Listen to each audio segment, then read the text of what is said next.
নমস্কাৰ, এইমাত্ৰ মই ঈদৰ নামাজ আদায় কৰি ৰাখিলোঁ আৰু এই প্ৰাকখনত পবিত্ৰ ঈদুল আজহাৰ অসমবাসীৰ লগতে গোৱালপাৰাবাসী আৰু ছাবস্ক্ৰাইবাৰসকলক বহুত শুভেচ্ছা, হিয়াৰ পৰা শুভেচ্ছা জ্ঞাপন কৰিলোঁ।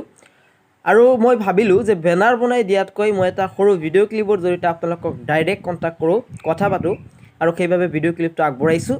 তো প্ৰথমে পুনৰবাৰ ঈদুল আজহাৰ আন্তৰিক শুভেচ্ছা আৰু শুভকামনা। আৰু দ্বিতীয়তে মই এটা মোৰ ভিডিঅ'বোৰ কোনে কোনে চায়, কিমান বয়সৰ ল'ৰা ছোৱালীয়ে চায় সেইটো মই ফ'ল' কৰোঁ। আৰু তাত মই যিখিনি পাইছোঁ 18 পৰা 22 বছৰ ল'ৰা ছোৱালীয়ে মোৰ ভিডিঅ'বোৰ বেছি চায়। আৰু সেইবাবে মই এটা এডভাইচ মই আপোনালোকক দিবলৈ গৈ আছোঁ যে বেছিভাগ সময়ত আমি যদি চাওঁ কিছুমান সৰু সুৰা ঘৰৰ পৰা নিদিয়াবোৰ, যেনেকুৱা কাপোৰ বা ইত্যাদি বিচৰা মতে নিদিয়াক লৈ বহুতে মন বেয়া কৰি থাকে।